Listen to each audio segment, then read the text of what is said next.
भ्रष्टाचार करे उसको 7 साल की सजा आप कीजिए। तो कोई भी संस्था में ऐसा हो तो होना चाहिए। बिल्कुल।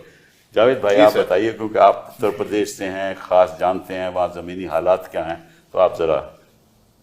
मैं संजय सिंह जी की बात को आगे बढ़ाते हुए और दोनों वक्ताओं की बात से सहमति जताते हुए 2-3 बातें कहना चाहूंगा। भारतीय जनता पार्टी की सरकार जब से आई है तब से मुसलमानों के फायदे के लिए इसने कई काम किए हैं। कई काम किए हैं, तो गिनाते तो फायदे हैं, लेकिन उनका जो मकसद होता है उससे पहले इतनी कैंपेन करते हैं कि मुस्लिम कम्युनिटी को एज ए होल डिफेम करने की कोशिश करते हैं। डिफेम बहुत शानदार पॉइंट है ये। जी हाँ। आते ही इन्होंने शोर मचाया, हज की सब्सिडी इतनी दी जा रही है, इतनी दी जा रही है, हम इसको लेंगे और गरीब मुसलमानों को इससे हम फायदा पहुंचाएंगे। वो हज की सब्सिडी बंद हो गई, उसके बाद एयर इंडिया भी बंद हो गई। क्योंकि एयर इंडिया को बड़ा हिस्सा सब्सिडी के रूप में हज की मिल जाता था, जिससे वो सांस लेती रहती थी। वो इन्होंने खींच लिया, बंद हो। मैं ये पूछना चाहता हूं, पार्लियामेंट में मेरे बोलने का समय बहुत कम था, इसलिए मैं पूछ नहीं पाया वहां, आपके माध्यम से पूछ रहा हूं। हज की सब्सिडी का जो लाखों करोड़ों रुपया ये बताते थे, जो हज की सब्सिडी पे सालाना खर्च करते थे, 8 साल से बंद है, उसमें तो काफी पैसा इकट्ठा हो गया होगा।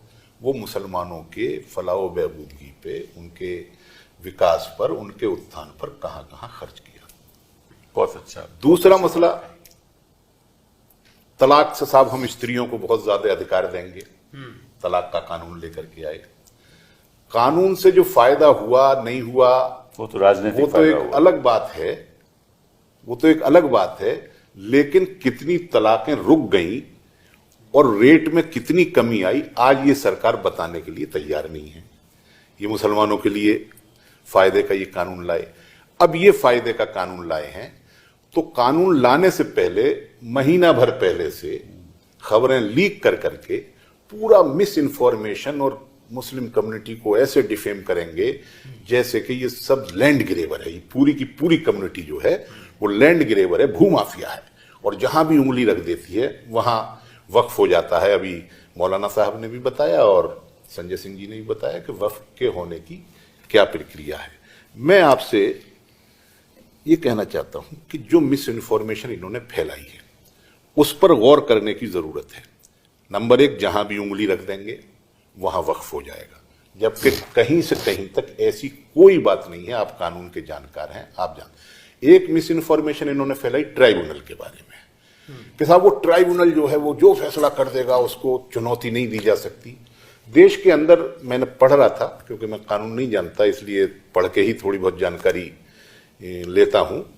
कहीं मुझे पता चला 40 ट्राइब्यूनल हैं, कहीं पता चला 70 ट्राइब्यूनल हैं, और उनमें से अनेक ट्राइब्यूनल ऐसे हैं जिनके निर्णय को चुनौती देने की वही प्रक्रिया है जो वक्फ के ट्राइब्यूनल की प्रक्रिया। और ट्राइब्यूनल तो छोड़िए सर, हमारे उत्तर प्रदेश में और देश में और प्रदेशों में भी होगा, एक परमानेंट लोक अदालत है। परमानेंट लोक अदालत में रिटायर्ड डिस्ट्रिक्ट जज उसका चेयरमैन होता है और 2 सामाजिक कार्यकर्ता उसके मेंबर होते हैं। वो एक सीमा तक, अस्पताल से विवाद हो तो, बिजली से विवाद हो तो, फीस का विवाद हो तो, इस तरीके के सिविल मैटर्स को वो तय करते हैं। उनके फैसले को भी सिविल कोर्ट में चुनौती नहीं दी जा सकती, उसमें भी रिट में ही जाया जा सकता है, हाई कोर्ट में। तो एक परमानेंट लोक अदालत जो न्याय व्यवस्था में बहुत छोटी सी चीज है, उसके अंदर भी आप ये अधिकार मतलब नहीं दे रहे हैं उसे चैलेंज करने का। तो वक्फ का तो ये आस्थाओं से भी जुड़ा हुआ मामला है, धर्म से भी जुड़ा हुआ मामला है, बड़ी प्रॉपर्टी का भी मामला है, और फिर सामाजिक कल्याण के हेतु ये काम किए जा रहे हैं, इसका मामला है। फिर साथ में भी एक बहुत ही इंपॉर्टेंट चीज ये है कि ये ट्रिब्यूनल मुसलमान नहीं बनाते हैं। वही मैं कर रहा हूं। मैं अब दूसरी बात नहीं कह रहा हूं कि ट्राइब्यूनल बनता कैसे है। ट्राइब्यूनल कोई मुतवल्लियों की जमात नहीं बनाती है, जमात उलमा हिंद नहीं बनाती है, मुस्लिम पर्सनल लॉ बोर्ड नहीं बनाता है। ट्राइब्यूनल में जो भी नियुक्तियां होती हैं वो सरकार के द्वारा होती है, सरकार करती है। तो फिर आप ऐसे लोगों को क्यों नियुक्त करते हैं जिन पे पहले से ही आपका विश्वास है। जी हाँ। ये सब बातें हैं। रहा सवाल ये साहब के इनकम बहुत है, मैंने तो पार्लियामेंट में कहा था जो संजय सिंह जी ने कही कि ज्यादातर तो कब्रिस्तान है, इनकम का कोई प्रश्न नहीं। यतीम खाने हैं, इनकम का कोई प्रश्न नहीं। मदरसे हैं, इनकम का कोई प्रश्न नहीं। और सबसे बड़ी बात ये वक्फ संपत्ति जो होती है उसका मैनेजमेंट नॉन प्रॉफिट सिद्धांत पर होता है, उससे लाभ अर्जित नहीं किया जाएगा।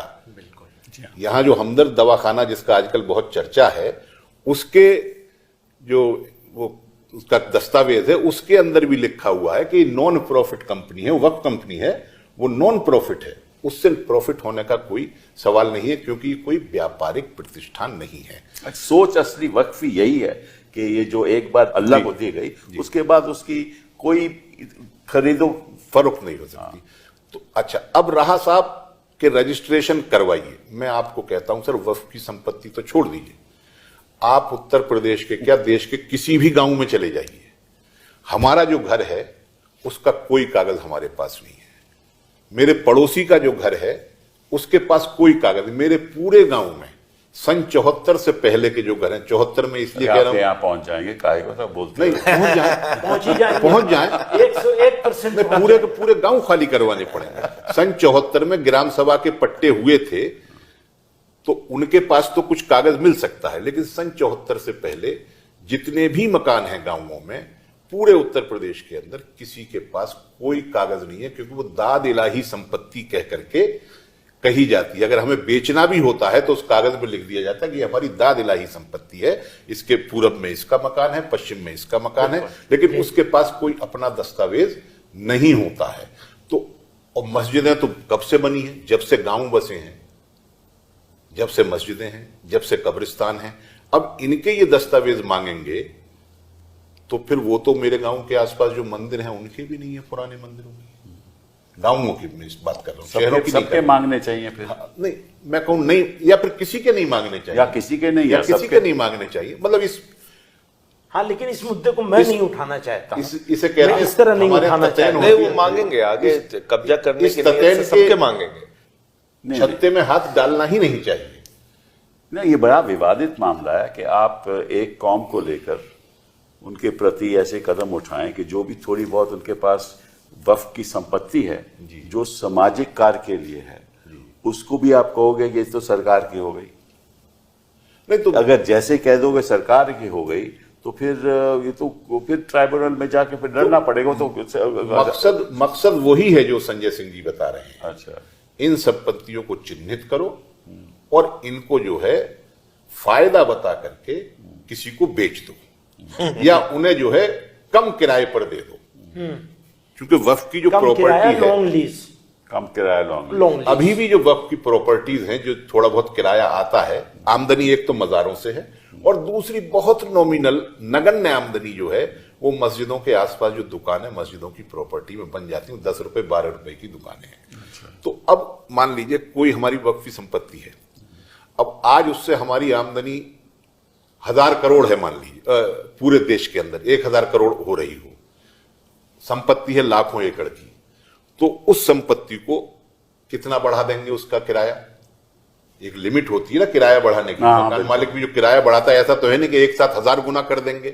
तो जो 10 रुपए की दुकान है उसको जो है 20 रुपए पे कर देंगे, जो 200 रुपए की दुकान है उसको 400 रुपए पे कर देंगे। जो टोटल 1000 करोड़ अगर आता होगा, आना चाहिए इनके हिसाब से, उसे बहुत बढ़ाएंगे तो 1200 करोड़ कर देंगे, 1300 करोड़ कर देंगे, इससे ज्यादा तो कुछ कर नहीं सकते। लेकिन मुद्दा ये नहीं है, मुद्दा ये है कि अपने दोस्तों को फायदा पहुंचाना है। वो उस संपत्ति को कम किराया, तो बार बार यही बात कह रहा हूं, वो उनको दे देंगे जी हाँ। और कहेंगे देखिए आपको इससे इतने पैसे मिलते थे, अब हम इस पे जो है 200 करोड़ 400 करोड़ ज्यादा मिलेंगे आपको।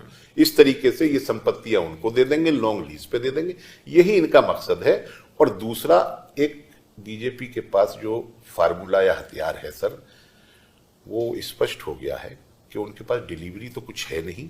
10-11 साल की सरकार के बाद सिर्फ हिंदू मुस्लिम पोलराइजेशन करना उनका मकसद है और इससे वो लाभ लेते रहे हैं। अब अल्लाह जाने कितने दिन तक ये उनका हथियार जो है चलेगा और कितने दिनों में ये कुंद होगा। देखने में ऐसा लगता है, आपको देखने में ऐसा लगता है कि जैसे मजलूम मुसलमान है, और अन्याय हो रहा है, अत्याचार हो रहा है। इन्होंने बहुत खूबसूरत बात कही है, वो मुझे बहुत दिनों से इस बात को कहता चला आ रहा हूँ। वो ये है कि हमें तो जलील कर दिया है, इज्जत हमारी चली गई है, ये एक बात। लेकिन मैं पता नहीं क्यों मुझे ऐसा लगता है जितना नुकसान मुसलमान का हो रहा है उससे ज्यादा नुकसान तो इंडिया की कॉमन सिविल सोसाइटी का है। कि आप मुसलमान को मालूम है कि उसके साथ क्या हो रहा है, पर और लोगों को तो ये पता ही नहीं कि उनको कैसे ठगा जा रहा है और बेवकूफ बनाया जा रहा है। और मीडिया का इसमें इंपॉर्टेंट रोल है। सबसे बड़ा रोल लोगों को बेवकूफ बनवाने में इनके हाथ से वो मीडिया का है। उसका पूरा प्रॉपर इस्तेमाल कर रहे हैं इतनी खूबसूरती से, शायद पिछले 200-500 साल में किसी ने नहीं किया होगा। दुनिया के किसी तुगलकी लोगों ने, किसी ने, जितने भी गुजरे हैं 2, 4, 5 अगर